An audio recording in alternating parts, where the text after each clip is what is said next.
Hola, bienvenidos a una nueva entrevista. Hoy tengo el enorme gusto de tener a una amiga entre nosotros, la doctora Catalina Álvarez. Ella es nefróloga, pediatra, es especializada en trasplante renal y es candidata a tener un doctorado. Y la razón por la que hablamos con Catalina, porque obviamente con su trayectoria tenemos muchas cosas que contar, nos vamos a enfocar un poco en acerca de hacer un doctorado siendo médicos, ¿no? ¿Qué tan fácil es? ¿Qué oportunidades hay? ¿Qué te trae a tu carrera y cuál es el beneficio que hay al hacer un doctorado? Y pues, Katia, muchas gracias por aceptar la invitación. No, muchas gracias a ti, Armel, por invitarme. Para mí es un honor que me invites a esta entrevista y para mí es un orgullo poder compartir parte de mi historia, pero más aún que tú me hayas invitado. Muchas gracias. Gracias, Cata. Oye, platícanos un poco de dónde eres originaria y por qué quisiste estudiar medicina. Pues yo nací en México, ahorita no estoy en México, pero yo nací en México, pero mi familia es de Guatemala. Mm. Ellos migraron a Guatemala buscando una mejor vida, pero pues yo ya nací en México. Yo sí viví 5 años en Guatemala, que fue mi adolescencia, y pues parte de lo que vi o lo que viví ahí fue lo que impactó de cierta forma en que yo tomara la decisión de ser médico. La idea de ser médico, pues, te podría decir lo que a lo mejor dicen la mayoría, lo decimos la mayoría, ¿no? Pues es que quiero ayudar a la gente o esas ganas que tenemos de dar algo de proveer algo a los demás. Yo creo que en general todos los que somos servidores de salud, psicólogos, enfermeras, todas las personas que estamos involucradas con interactuar en ayudar a algún paciente, yo creo que tenemos muy latente esa parte de la empatía y la compasión. Entonces yo creo que eso es algo generalizado, pero lo que realmente impactó para tomar mi decisión fue en Guatemala, en el primer año de la prepa nos pidieron una tarea de sociología donde tenías que ir a ver cómo era una institución gubernamental. Lo que me quedaba cerca era un hospital psiquiátrico.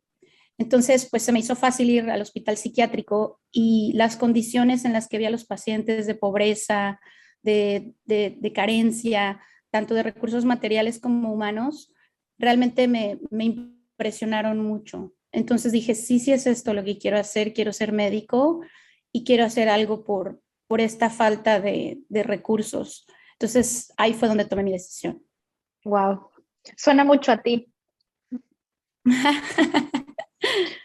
Sí, Oye, y sí. platícanos un poco cómo fue tu trayectoria así como en corto, pero para que tengamos una idea un poco de quién eres tú, dónde estudiaste medicina, qué especialidad existe. Yo estudié medicina en Iztacala, pero me tardé, bueno, como venía de Guatemala con la preparatoria de allá y la escuela donde estuve no era como muy fuerte en física y matemáticas y así. Entonces yo apliqué el examen de la UNAM, mis papás no tenían realmente recursos para pagarme una escuela privada. Entonces apliqué el examen 4 veces, o sea que la persistencia Wow. es clave. Realmente yo quería ser doctora, ¿no? Entonces, Wow. felizmente entré a Iztacala. Y ahí en Iztacala, alguien que también marcó mucho mi vida como para orientar todo esto hacia lo por qué decidí hacer un doctorado, fue un profesor que es el doctor Rosado, que él nos daba, se supone que nos debía dar la clase de administración, pero nos daba una clase de modelos matemáticos complejos. Y ahí como que a mí me llamó mucho la atención saber que la ciencia podía estar cerca de mí, porque en realidad no había estado expuesta antes, ¿no? Ya de ahí, entré a pediatría, pero igual la persistencia es importante, no pasé el ENARM a la primera, como a lo mejor a muchos les pasa, y entré al Hospital General de México.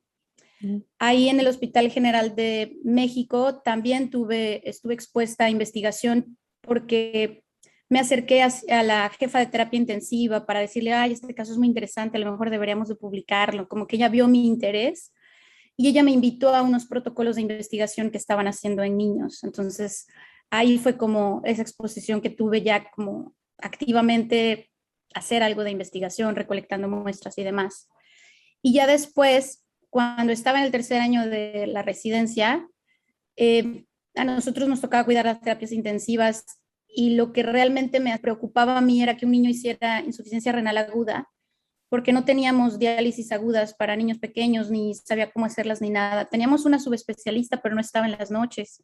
Entonces Wow. era muy complejo y era, pues no quiero decir que era una sentencia, pero era muy preocupante, muy angustiante. Y sí, si no tienes una diálisis y no lo sacas de la falla renal, pues el pronóstico es sombrío, ¿no?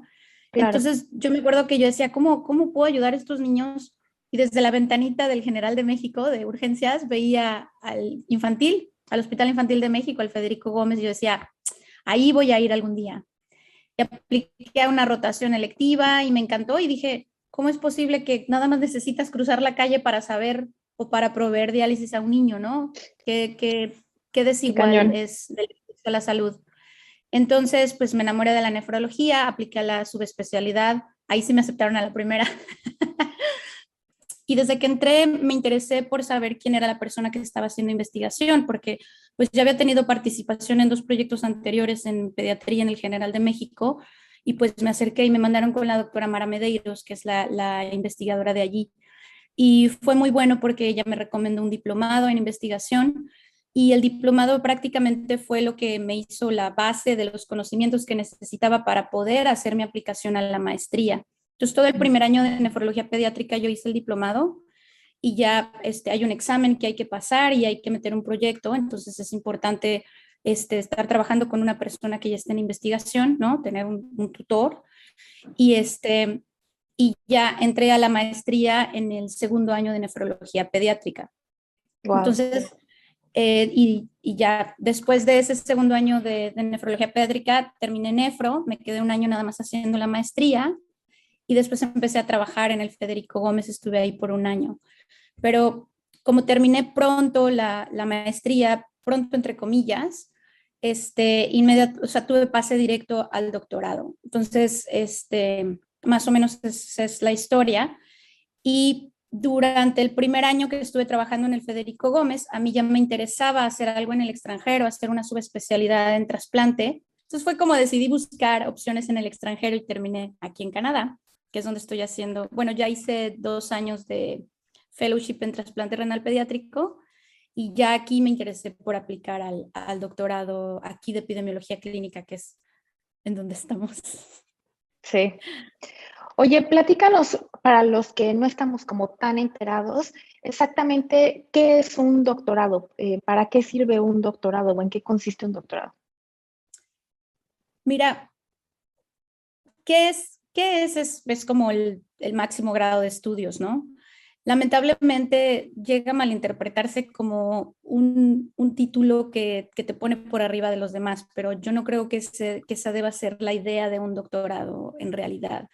O sea, para mí lo que significa un doctorado es que yo voy a aprender los conceptos más en detalle de algo que yo estoy estudiando. Y eso fue mi mayor motivación para yo hacer un doctorado, porque como desde chiquita soy curiosa, observadora, yo quiero saber cómo se hacen las cosas y de dónde viene la información, o sea, por qué llegaron a esa conclusión. A mí me tienen que explicar, ¿no? Entonces, yo quise saber más a fondo de dónde venía toda esa información y cómo se hacían las cosas. Y en la maestría llegas a rozar los conceptos, ves algunas cosas generalizadas y te prepara para participar de una forma más activa en investigación, cualquier investigación que tú quieras ver de la rama que sea. Pero Ujú. en el doctorado te prepara para ver los conceptos a fondo y para tú generar la investigación, para que tú seas la persona, a lo mejor que esté liderando eso. Entonces, sí, la idea del doctorado es que tú seas el líder el día de mañana de alguna rama de investigación o que tú propongas nuevos proyectos de investigación.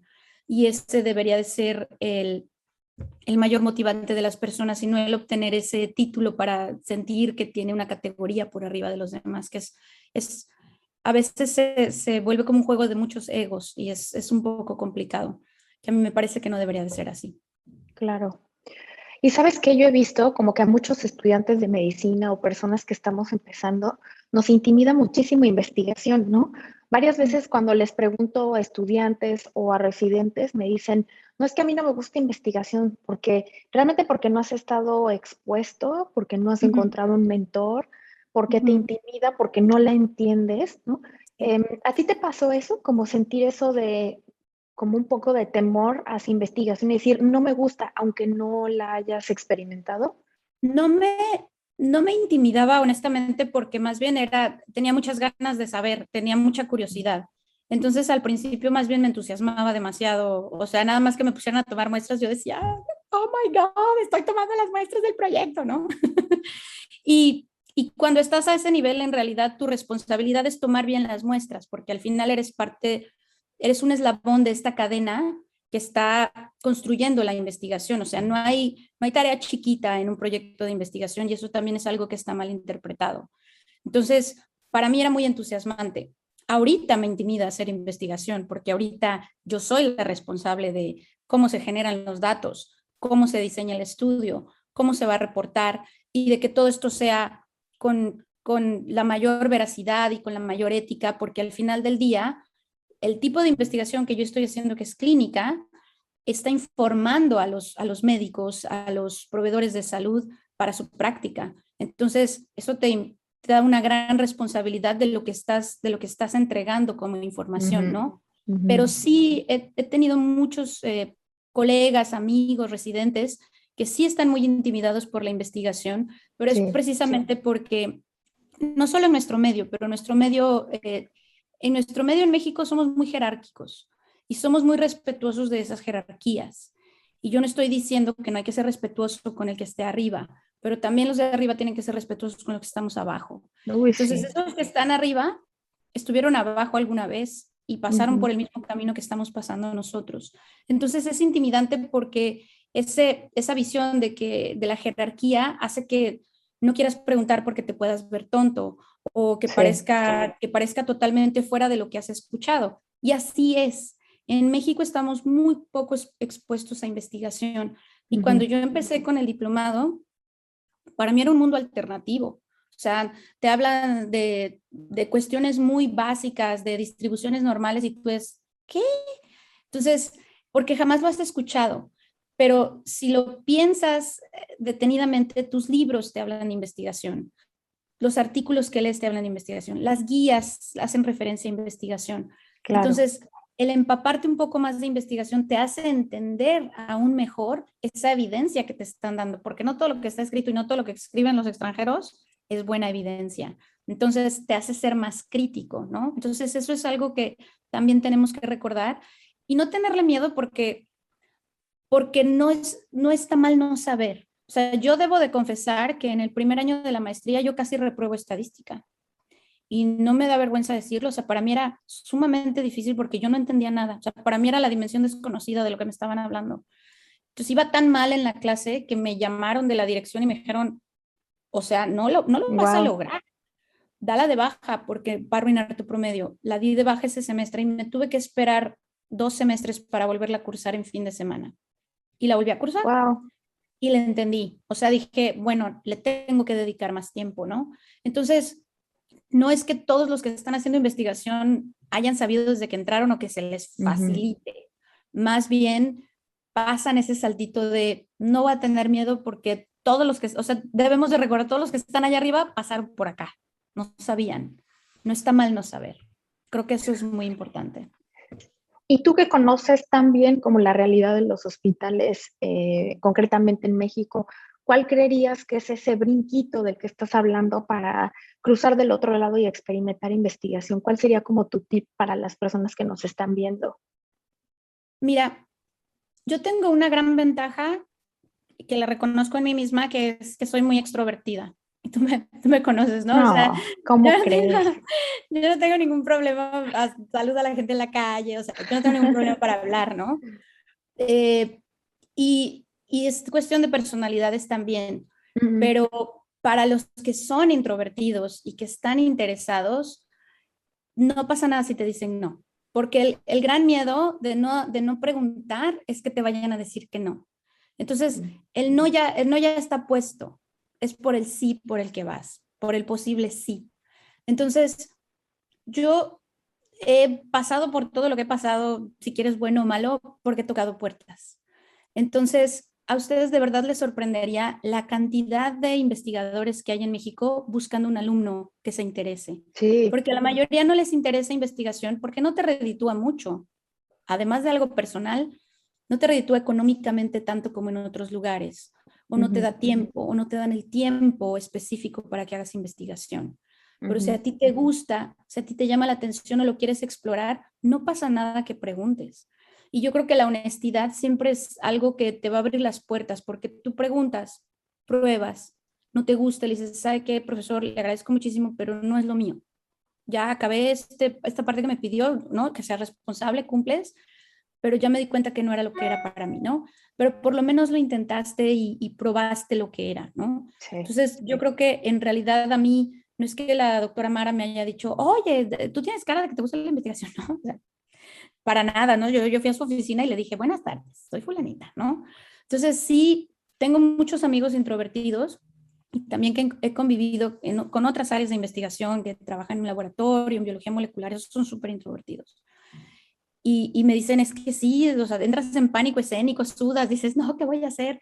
También existe el correo electrónico, ¿no? No a fuerza tienes que ir a tocar la puerta si te cuesta tanto, ¿no? Puedes hacer uso de esos recursos si no quieres dar la cara inmediatamente. Entonces yo creo que tocar puertas y probar es muy importante. Creo que sí. sí hay lugar para hacerlo, sí hay las instituciones. Tal vez no todo es ideal, pero existe. No, sí, tienes toda la razón. Creo que es, como lo acabas de decir muy bien, es cuestión de probar, ¿no? O sea, medicina es un gran abanico de posibilidades y hay que tratar de explorarlas todas para encontrar tu lugar, ¿no? Oye, y ya nos platicaste un poco cuál es el objetivo del doctorado, pero ¿todos los doctorados van precedidos de una maestría o cómo es? Es dependiendo del programa y dependiendo de dónde hagas el doctorado, me refiero a geográficamente dentro del país o fuera del país. Ujú, El doctorado el de México, el que pertenece al posgrado de Ciencias Médicas de la UNAM, que es en el que estoy, ese doctorado sí te exige una maestría antes del doctorado. ujú. Y creo que hace sentido porque sí necesitas tener cierto nivel de conocimientos para poder desarrollar el proyecto y todo lo que te exige un doctorado. Hay algunos lugares donde es doctorado de entrada directa. Por ejemplo, aquí en Canadá tienen estos programas donde tienen esa entrada directa. Pero sí, aquí lo que yo veo es que están más expuestos a investigación desde muy tempranas etapas, incluso desde las preparatorias, hacen Sí. veranos de investigación y Ujú. cuestiones así, que les dan la idea y dicen, bueno, sí me quiero meter directo a un doctorado. Yo diría que sería ideal hacer la maestría antes porque te da una buena idea de lo que te estás metiendo. Y yo hice la maestría antes porque me la exigieron, ¿no? Pero si no te gusta esa línea o no quieres realmente dedicarle tanto tiempo a la investigación o que esto sea tan serio, no me refiero a que las maestrías no sean serias, sino que me refiero a que no vas a liderar un laboratorio, un proyecto de investigación, pero tienes una maestría y vas a contribuir, ya por lo menos obtuviste tu reconocimiento de todo ese esfuerzo y no estás embarcado en un periodo más largo que a lo mejor en realidad no era lo que era para ti, ¿no? Entonces creo que Sí. sí hace sentido un poco, pero no todos los programas son maestría antes de doctorado. ¿Y qué duración tiene una maestría y qué duración tiene un doctorado? Pues en general la maestría son 2 años, podría decir casi que a nivel mundial. Hay Ujú, algunas maestrías que te las ofrecen como, no como express, pero como intensas y que son de 1 año, pero en general todas las maestrías son de 2 años y desarrollas algún proyecto o algo y ya. A veces te dan hasta un tercer año para que termines si necesitas terminar tu proyecto y demás. El doctorado varía, pero en general yo puedo decir que el doctorado son 4 años. Pero, por ejemplo, en la UNAM, de nuevo, tienen algunos doctorados que duran un poquito menos, que son 3 años y medio, o te los piden de 4. Aquí en Canadá los doctorados son de 5 a 7 años. Entonces, sí es bastante tiempo el que le dedicas a esto ujú. y sí tienes que entrar bien seguro de que es esto lo que quieres hacer para que no termines invirtiéndole mucho tiempo y esfuerzo a algo de lo que no estabas tan seguro de hacer. Ujú. Y en sí, ¿cuál es el objetivo de hacer un doctorado? Y sé que suena chistosa esta pregunta, pero a veces pensamos como muy pragmáticamente, ¿no? Voy a ser ginecólogo y voy a traer niños al mundo. Voy a ser endocrinólogo y voy a ver pacientes con diabetes, con tiroides. ¿Cuál es como el objetivo como laboral de tener un doctorado? un escenario uno, por ejemplo, si no haces especialidad médica, ¿no? Y haces un doctorado, y otro si sí haces especialidad y tienes trayectoria clínica. Pues mira, si no haces una especialidad y tienes la carrera de medicina y haces un doctorado, puedo decir que en general el doctorado es muy parecido para ambas ramas. Lo que va a ser diferente a lo mejor va a ser cómo lo desarrollas, pero es esta súper especialización en algún tema, ¿no? El doctorado sí te sitúa en ser el experto en el tema porque dedicas esos 4, 5, 6 años a estudiar una parte chiquita de algo, ¿no? Uh-huh. La estudias a profundidad. Entonces, te van a reconocer por ese estudio tan profundo y tan detallado que estás haciendo de las cosas, y eso te va a permitir contribuir en algo específico que a ti te interese, pero a generar nuevo conocimiento, porque al final del día la investigación es para generar nuevo conocimiento. O sea, tú inicias mediante una observación, pero después de observar estos patrones o lo que ocurre, tú ya quieres llegar a hacer alguna intervención y ver si esto cambia el ciclo de cualquier cosa que estés investigando. Entonces, en general, el hacer un doctorado es como subespecializarte en medicina, si podemos hablar en esos términos, como para que sean como más amigables. Cuando tú haces nefrología pediátrica es porque nada más vas a ver niños con enfermedades renales y esa va a ser tu área de expertise, ¿no? Y van a decir, Sí. este es el experto. Entonces, si tú tienes un niño así de mal, vas y lo ves. Este va a ser el que más sepa en ese tema, ¿no? Es lo mismo con el doctorado. Dependiendo de qué área de investigación estés tú y el tema que elijas, tú vas a ser el experto, pero que esté generando más conocimiento. Entonces, si tenemos a una persona que hizo medicina general y que está haciendo un doctorado, dependiendo de en qué lo hagas, sí te puede servir de mucho. Te puede servir de mucho para abrirte el mercado o las oportunidades de trabajo a las que tú puedas aplicar. Como médico general, aplicas a cuestiones asistenciales, pero con un doctorado o con una maestría, tú puedes aplicar a casas farmacéuticas para hacer investigación, a posiciones gubernamentales para hacer estudios epidemiológicos, etcétera, etcétera. ¿Qué tan bien pagados están? No estoy yo tan metida en esa rama como para poder saberlo exactamente, pero sí sé que el hacer investigación con alguien que tiene la carrera de medicina es muy valioso para todas estas instituciones, porque esa combinación de saber la interacción del paciente, saber cómo funciona la fisiología, la clínica y demás, con saber cómo hacer investigación, es algo muy atractivo para muchas empresas, Uh-huh. tanto gubernamentales como no gubernamentales. Generalmente, cuando haces una especialidad y te dedicas a investigación, a hacer una maestría, doctorado, tú ya te orientas a esa rama de tu especialidad y muchas veces lo que buscas es ser como un científico clínico, en el cual tienes esta interacción con los pacientes, pero también estás generando una línea de investigación en esa enfermedad específica.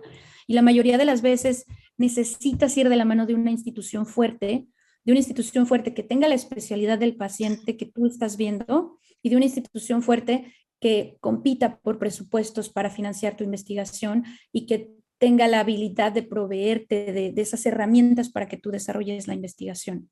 Entonces, es un poco diferente. La mayoría de las personas que siguen esta carrera de hacer un científico clínico o un científico con una especialidad o subespecialidad, Uh-huh. necesitan buscar estas instituciones grandes, como en México, Nutrición, el Ignacio Chávez, el Federico Gómez, el Nacional de Pediatría, el General de México. Todos estos institutos te proveen de esa área de investigación para que te hagas un, digamos, investigador clínico, ¿no?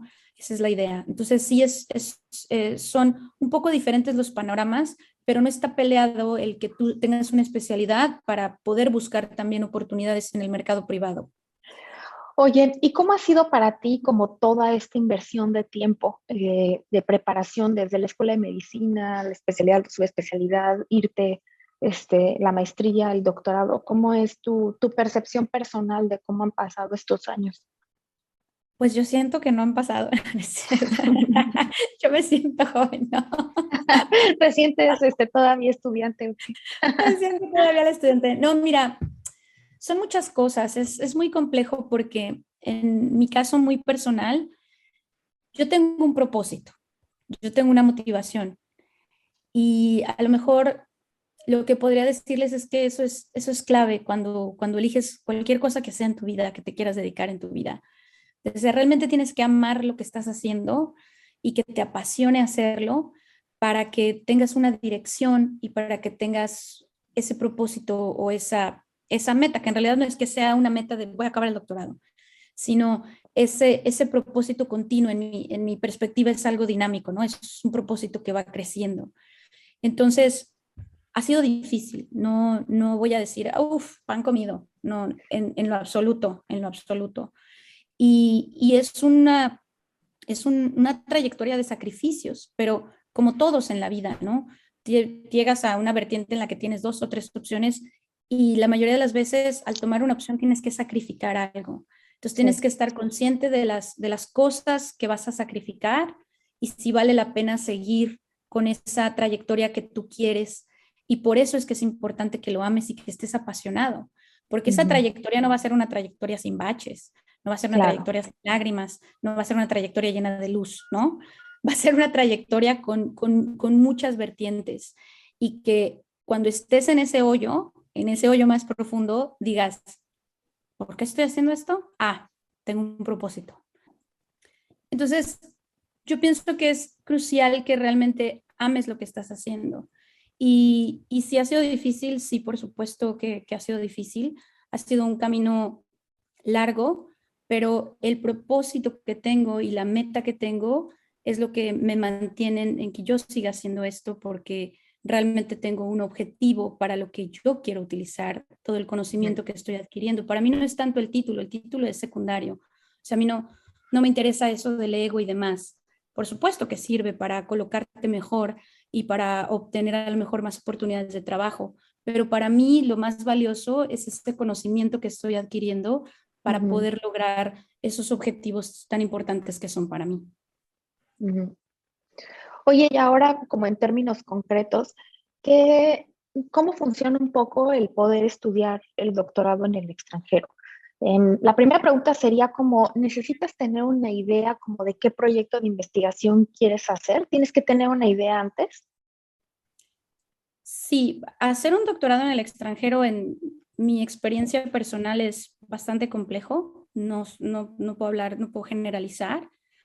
Definitivamente necesitas saber qué es lo que quieres. O sea, a lo mejor no necesitas saber cada detalle de lo que quieres, pero sí necesitas estar, por lo menos, tener conocimientos en investigación, porque ya es a un doctorado a lo que estás aplicando. Cuando Ujú. aplicas a una maestría no te lo exigen. Saben que a lo mejor no has tenido ninguna experiencia en investigación, pero cuando aplicas a un doctorado ya esperan que hayas tenido una experiencia en investigación. Y sí, sí es importante tanto saber qué quieres, es decir, en la rama de investigación a la que te quieres especializar. Por ejemplo, en mi caso es epidemiología clínica, ¿no? Pero hay ciencias médicas, hay ciencias básicas, hay mediciones cualitativas. Entonces, tienes que saber en dónde te quieres enfocar y sí, Ujú. más o menos cuál es la línea que estás tomando. Sí es muy importante porque a la hora de que te acercas a las personas, en este caso, las personas te van a cuestionar y si ellas no ven que tú tienes por lo menos claro hacia dónde te quieres orientar, no es que no te tomen en serio, pero empiezan a tener un poco de incertidumbre si realmente es lo que quieres. La Ujú. mayoría de las personas que decidimos hacer un doctorado es porque ya sabemos a lo que nos estamos aventando, que en realidad no lo sabemos, porque es bastante difícil, pero no imposible. Ahora, la segunda pregunta sería, ¿qué tienes que buscar en un tutor? O sea, ¿qué es esta pregunta como del millón, ¿no? ¿Qué papel juega el tutor que tienes para conseguir un grado, tanto maestría como tu experiencia también de doctorado? Y a veces como que quieres el título, ¿no? Quieres hacer el curso, pero no te fijas o nadie te dice el papel que tiene el tutor. ¿Qué nos dirías tú? Sí, esa es una pregunta bien difícil. Nadie te explica exactamente, como tú dices, de qué se trata esto del tutor. Y yo creo que es fundamental. Y es Ujú. probablemente una de las cosas más importantes de que elijas algo en investigación, tanto maestría, no digamos para doctorado. Es muy complejo poder decir que vas a predecir cómo van a salir las cosas con el tutor, porque podría Sí. decirte que a lo mejor casi imposible, ¿no? Ujú. Porque no los conoces personalmente muchas veces, son expertos en la rama y por eso los buscas, pero en realidad no tienes como una gran perspectiva de qué es lo que pasa, ¿no? Sí. En mi experiencia personal, yo puedo decir que soy muy afortunada porque he tenido muchos tutores a lo largo de mi carrera. Algunos tutores yo los he buscado, como la doctora Mara. Algunos tutores hemos coincidido, como el doctor Rosado.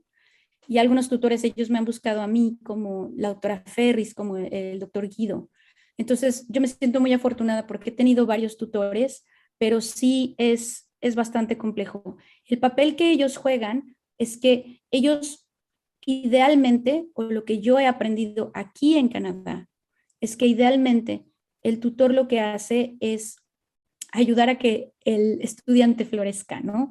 Y con florecer es que encuentre su propio camino. O sea, Ujú. tú tienes cosas en común con el tutor, porque hay como una línea de investigación o a lo mejor un tema que tienen en común, algo de lo que él es experto. Es importante que tú elijas a alguien que es experto en lo que a ti te gusta.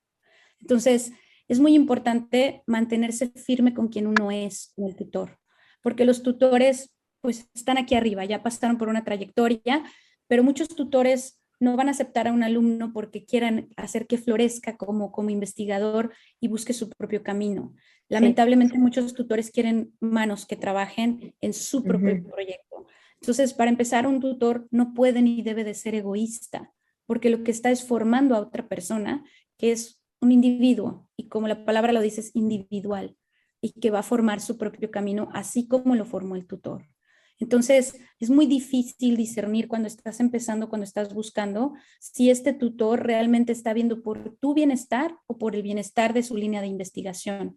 Y Ujú. eso podría ser algo, a lo mejor cuando ya estás envuelto con el tutor, a lo mejor no lo puedes cambiar o a lo mejor no puedes hacer nada al respecto, pero eso es un foco rojo temprano que puedes buscar las vías para tratar de manejar la situación de la mejor forma posible para que te beneficie a ti.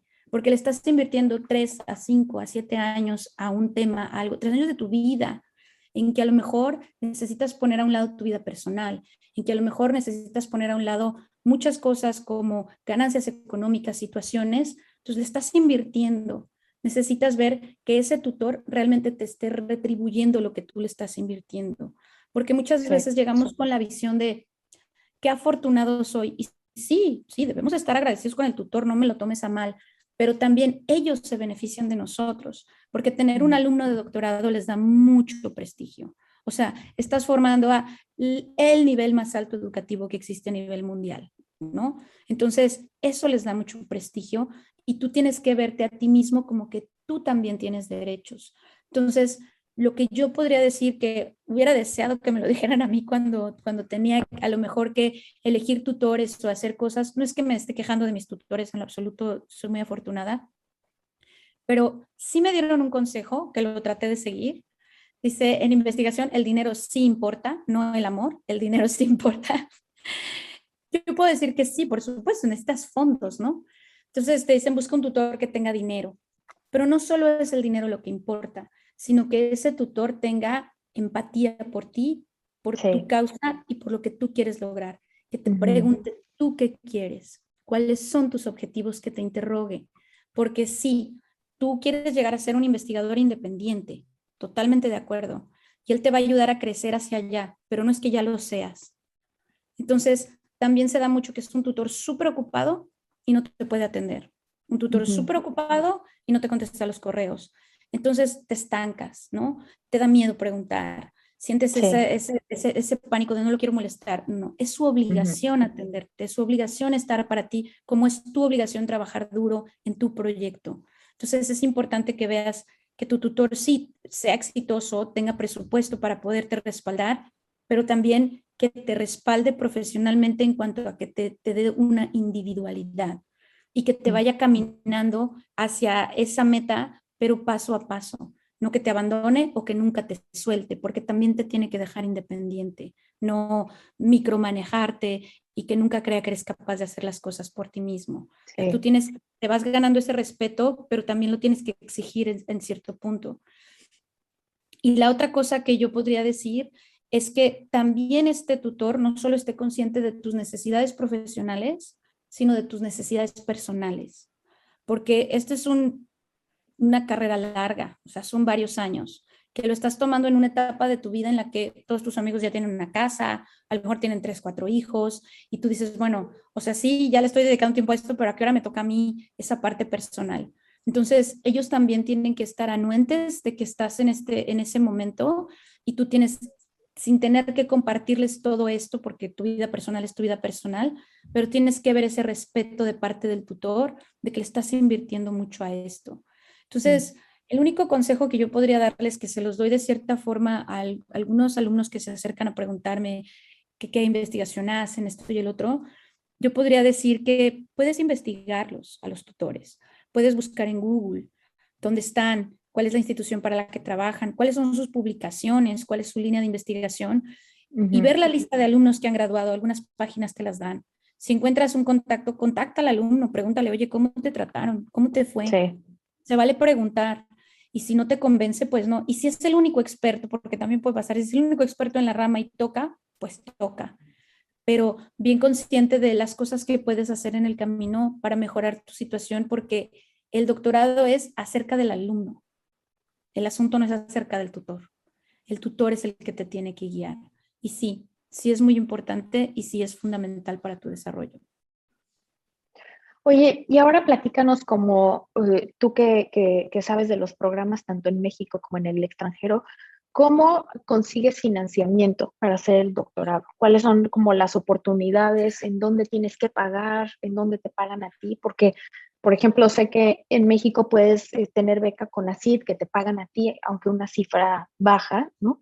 Y por ejemplo, en Europa te pagan por hacer el doctorado, ¿no? Y hay algunos otros países que están ahí en medio, como que nos pudieras un poco platicar de cómo, de qué te mantienes o cómo te financian.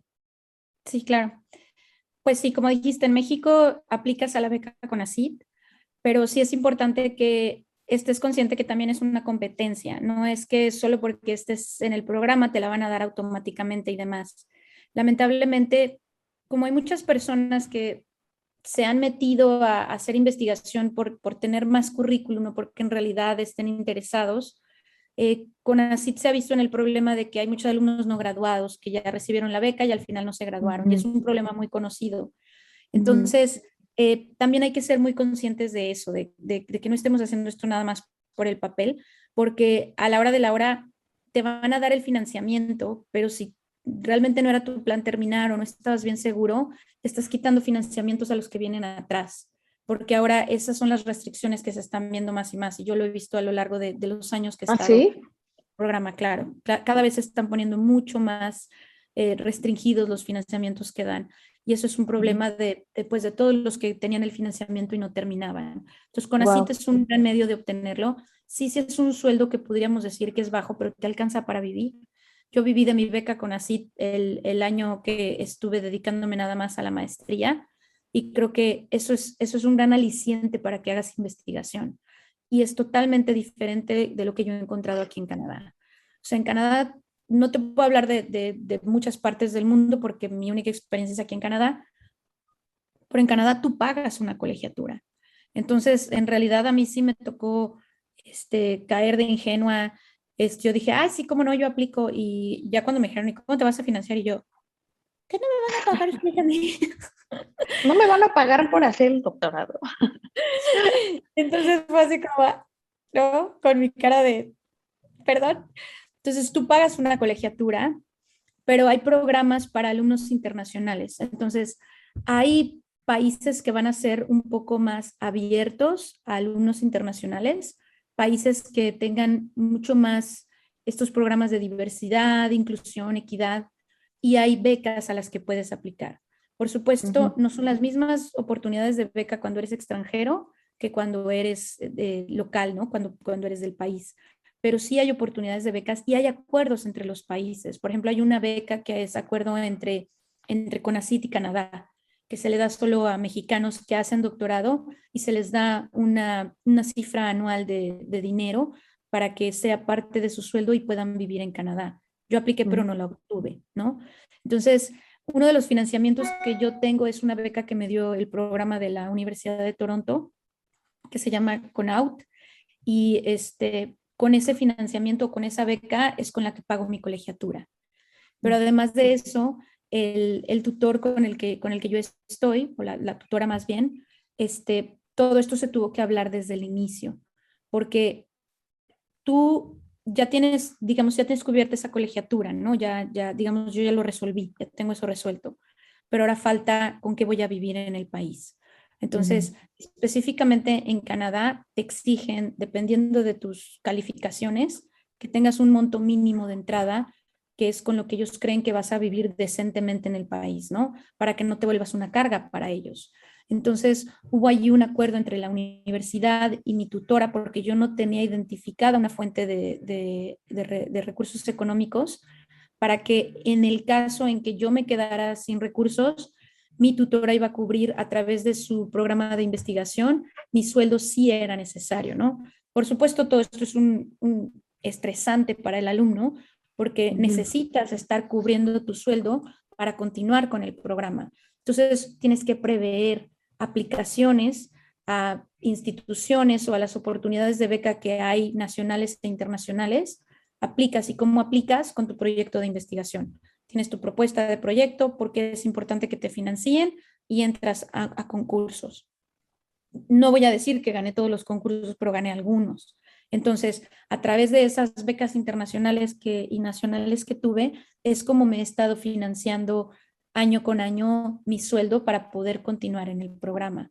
Ahora, el programa también de cierta manera se compromete contigo de acuerdo al progreso que ve que tú estás teniendo. Entonces, eso también es muy, muy importante porque uno como extranjero o como internacional trae la cultura y la dinámica, en este caso que trae uno de México, que respeta mucho las jerarquías, que no se queja, que solo sigues trabajando y nada más eso te toca hacer.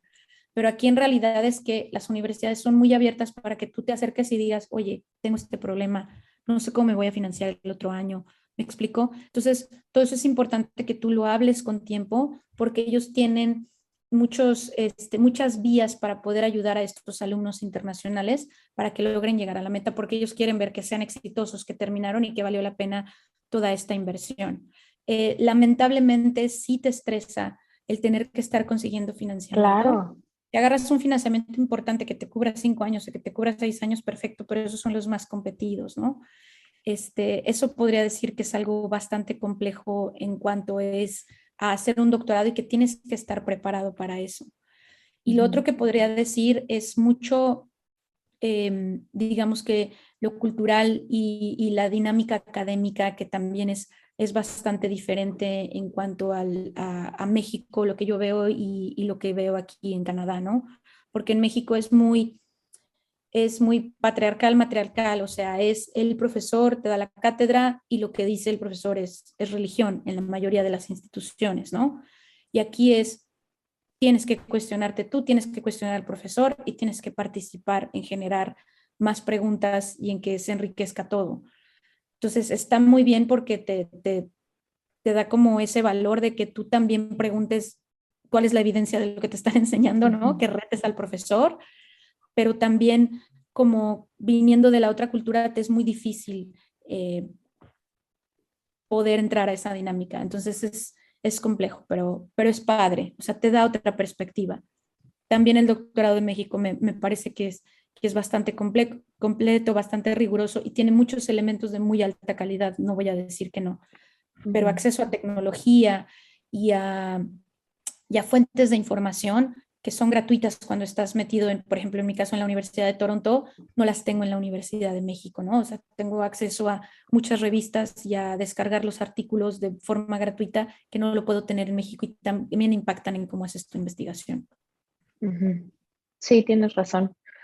Oye, y platícanos, ¿cuál ha sido como la dificultad más grande que has tenido durante estos años de desarrollar tu proyecto o durante el doctorado? Pues yo podría decir que definitivamente el idioma. El idioma es una gran barrera, aunque uno crea que mastica muy bien el inglés. En mi caso personal, pues yo lo hacía muy bien en conferencias o yo me sentía muy buena, ¿no? O en la turisteada. Pero ya el comunicarte diario en inglés no solo es complejo, sino cansa. porque todo el tiempo estás traduciendo del inglés, del español al inglés, del español al inglés, y a veces no encuentras las palabras para comunicarte. El inglés tiene menos palabras en su lenguaje que el que nosotros tenemos. Entonces, es una situación de, son temas complejos, son cosas muy específicas, cosas muy especializadas, que además son en inglés, que además yo tengo que hacer mis tareas en inglés, que además la estructura gramatical es diferente, etcétera, etcétera. Entonces, adaptarme al idioma es algo que a mí me ha sido muy difícil y no me apena decirlo. Creo que he mejorado, pero fue un gran intimidante cuando, como latina, como hispanohablante, un gran intimidante para mí en el programa, porque quiera que no, aunque uno no se quiera ver de menos, se siente un poco menos que los demás, porque no va a la par, porque no ha tenido las mismas oportunidades, porque no ha tenido los mismos accesos y porque se da cuenta que no es tan elocuente como lo es en español para expresarse o para contestar o para hacer preguntas, ¿no? Eso es muy intimidante. Y lo segundo, yo podría decir que dentro de esos sacrificios que haces, cuando lo haces en el extranjero, es la soledad. Si vienes con una pareja, pues hasta cierto punto, no voy a decir que no se siente, porque no lo he vivido, pero me imagino que también se siente hasta cierto punto, pero al venirte solo es bastante complejo porque como latinos somos muy pegados de nuestra familia, pero además somos muy sociales. O sea, hasta el latino más antisocial tiene su grupito de amigos con el que se va de fiesta todos los fines de semana. Entonces, eso fue algo que me pegó bastante, o sea, el estar lejos de la familia y el estar lejos de una comunidad a la que estás acostumbrado y en la que te sientes cómodo. O sea, Sí. para mí era un drama, a lo mejor nada más era el inicio, la adaptación, pero para mí era un drama no conseguir tortillas de maíz, por ejemplo, ¿no? Y a lo mejor todo el mundo se reirá, pero para mí era mi dieta básica, ¿no? O sea, un aguacate, un mango y una tortilla de maíz. Entonces, hasta esas cosas que no valoras cuando estás allá, las extrañas. Entonces, yo creo que el idioma, la soledad y el estar lejos de tu familia y decir, ¿a quién voy a acudir si me pasa algo?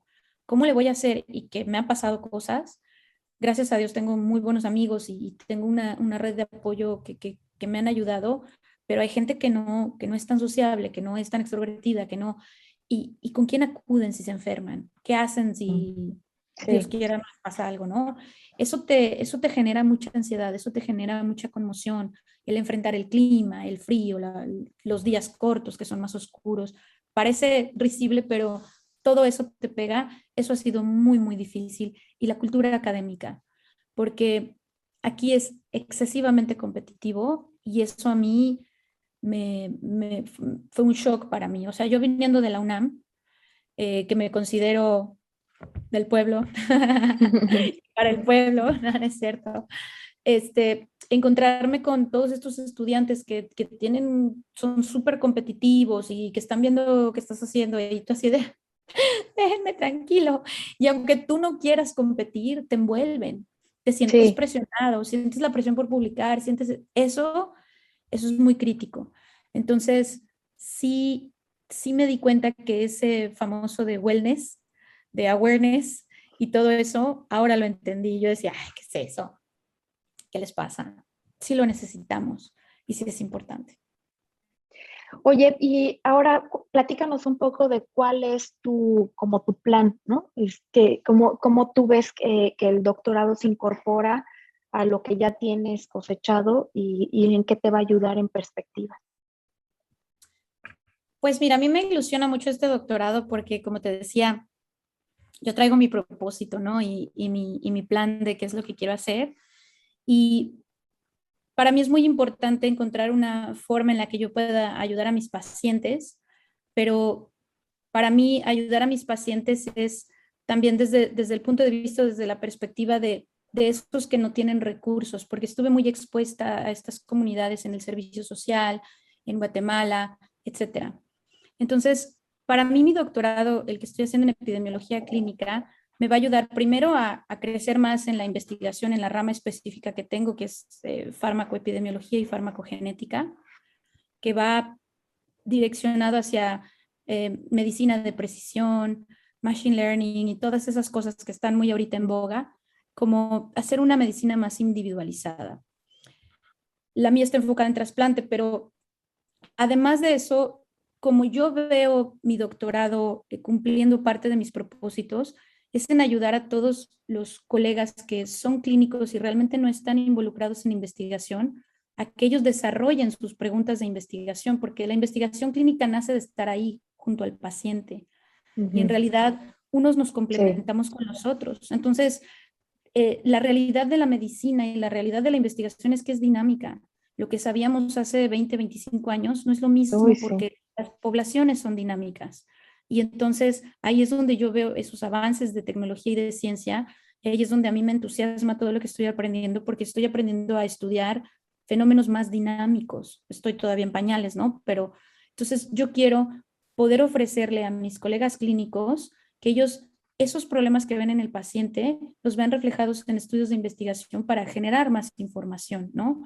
Entonces, ese sería uno de los pasos y sí me gustaría no dejarlo nada más en México, sino extenderlo hacia Centroamérica y Latinoamérica, Sudamérica, porque en mi caso me interesa mucho este, este gran problema de la enfermedad renal pediátrica que no es bien conocido, los niños lo tienen, finalmente Sí. es la rama que me apasiona y no es bien conocido porque no hay datos, no es bien conocido porque no hay Ujú. registros, no es bien conocido porque no lo estudiamos.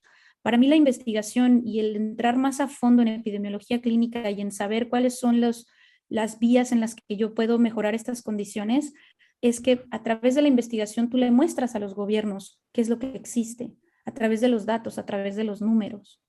Lamentablemente, como dice el principito, a los adultos les gustan ver números. Si tú no les enseñas números, no te creen.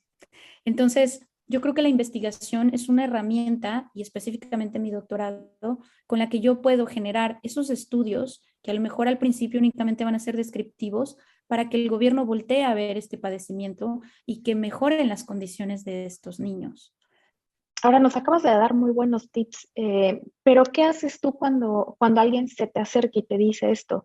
¿Qué les contestas? Eh, ¿Cómo le hiciste? ¿Cómo le hago? Supongamos a alguien que pues entrenó en México, que no conoce a nadie en el extranjero, como por dónde tú les sugerirías que empezaran. pues lo primero que les pregunto yo, y a lo mejor lo hago a manera de que hagan una introspección, es ¿qué quieres? Porque sí tengo, híjole, yo creo que el 70% de los que me buscan me preguntan, quiero hacer algo en el extranjero. Y yo, Ujú. pues, algo es hasta venir a aprender francés, ¿no? O sea, algo es algo, es muy ambiguo. Entonces yo le pregunto, ¿qué quieres? Entonces, algunos ya ni siquiera me vuelven a escribir, otros más o menos van dándome respuestas. Yo creo que es importante pensar qué quieres. Si no has estado expuesto a investigación o no sabes qué ramas de investigación hay, porque también se vale no saber, puedes Claro. preguntar. Puedes preguntar Ujú. qué ramas existen y qué significa estar en cada rama, ¿no? O sea, yo no podría hacer ciencias básicas. O sea, eso de estar pipeteando y las células y cultivar, a mí no se me da. Soy muy hiperactiva, como podrán ver, ¿no? Este, pero se vale preguntar qué opciones hay. Entonces, mi Ujú. primera pregunta es, ¿qué quieres? ¿Has estado expuesto a investigación? O sea, ¿qué es lo que estás pensando? ¿Un fellowship, algo clínico? ¿Qué es lo que tienes ganas, no? Segundo, ¿en qué rama te quieres especializar? En mi caso, si es de nefrología pediátrica, pero cuando me hablan de otras especialidades, pues así como, creo que mi segunda pregunta es, ¿quieres venir a estudiar porque te quieres regresar o quieres venir a estudiar porque te quieres quedar fuera? Porque no es que yo sea el agente de inmigración, nada más para ver qué orientación te doy, ¿me entiendes? Porque Sí, no, sí, sí. no es lo mismo, ¿me explico? Y, y lo otro es, además de que sepan qué quieren o que averigüen qué quieren, que ellos busquen dónde hacerlo. No porque yo no les pueda decir dónde hacerlo, sino porque necesitas tus motivos para ir viendo los diferentes hospitales. Y, o sea, Ujú. muchas veces me buscan sin siquiera ellos haber hecho una googleada de dónde está la especialidad que quiero, ¿no? A lo Sí. mejor uno muy empíricamente lo hizo, ¿no? Tampoco es que yo haya revisado todos los programas del mundo. Yo revisé el programa del hospital donde estoy en SickKids y me gustó y bla, bla, bla, ¿no? Pero vi que tuviera los elementos. Entonces trato de orientarlos, mira, vete a la página web, necesitas hablar con el program coordinator, por ejemplo, ¿no? Porque un error que yo cometí, y ese tip sí se los puedo dar, es que yo le escribía a la jefa de trasplantes. Nunca me contestó. Entonces, si vas a escribir un correo, dale seguimiento a tu correo y no te esperes 3 meses, porque la gente, estas personas reciben 300 correos, 200 correos al día. Uy, sí. Y muchas veces se les va al junk mail, o sea, ni siquiera vieron tu correo, suerte. Entonces, mi consejo es, en el título del correo es pregunta o quiero hacer un fellowship, soy de fulanito país, o fellow internacional, quiero hacer esto, ¿no? Marcarlo el mensaje como importante para que Dios quiera lo vean, pero además ver quién es el asistente, la secretaria de esta persona y copiarlo, porque es la tarea de esa persona revisar todos los correos.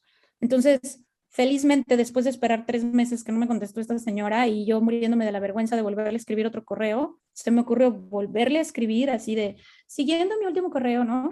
Pero ahora copié a una coordinadora que vi en la página y ella fue la que me orientó y gracias a todo lo que ella me orientó es que yo pude meter mis papeles. Qué Entonces, bien.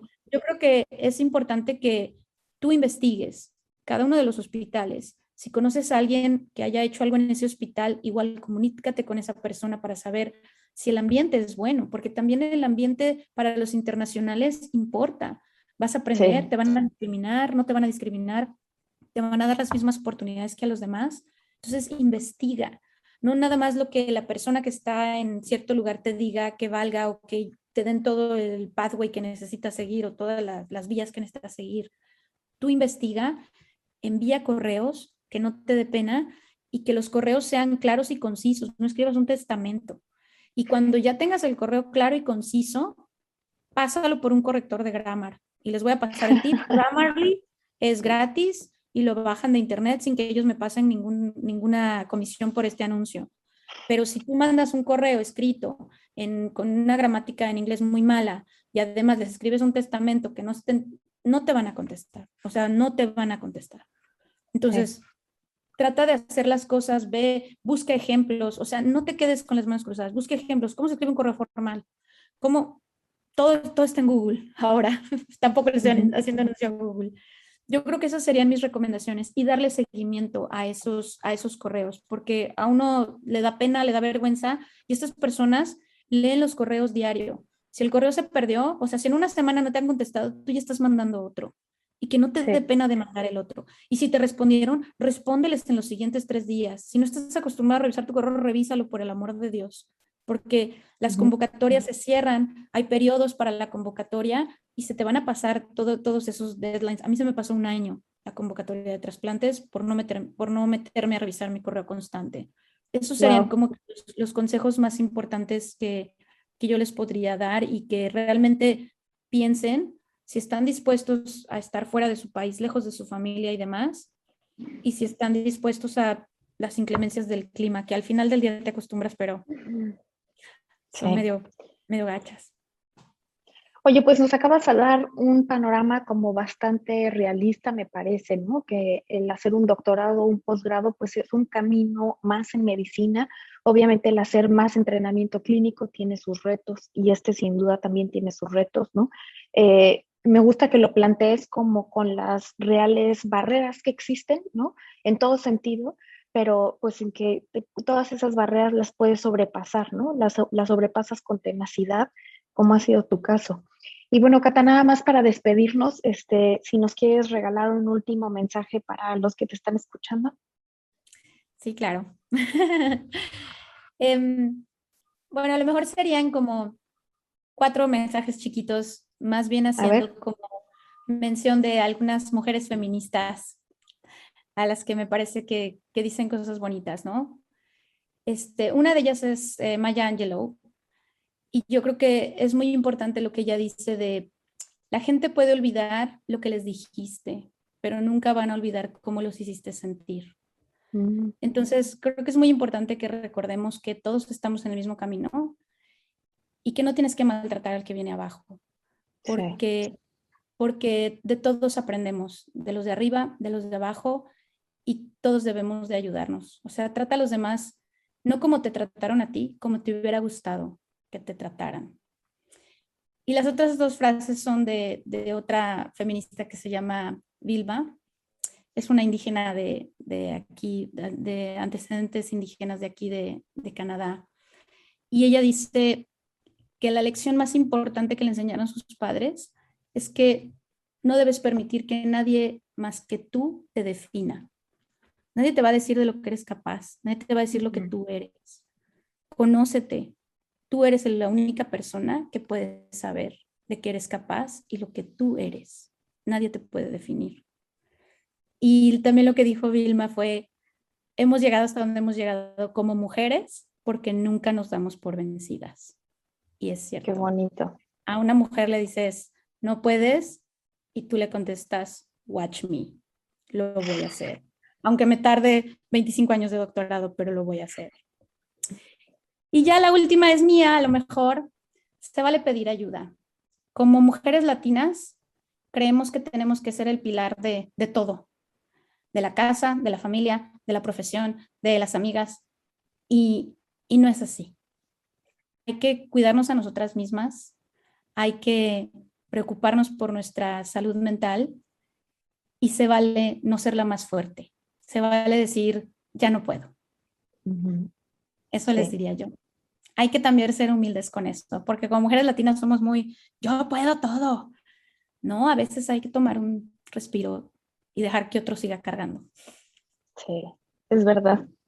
Híjole, Cata, muchas gracias de verdad por tu tiempo, gracias a ti por compartirnos tu experiencia, tu conocimiento, por compartirnos los golpes que te has dado y cómo los superaste y por estos bonitos mensajes de final. Muchas gracias por tu tiempo. No, muchas gracias a ti. Y antes de que se acabe, te quiero felicitar Muchas gracias. por hacer esta serie de entrevistas.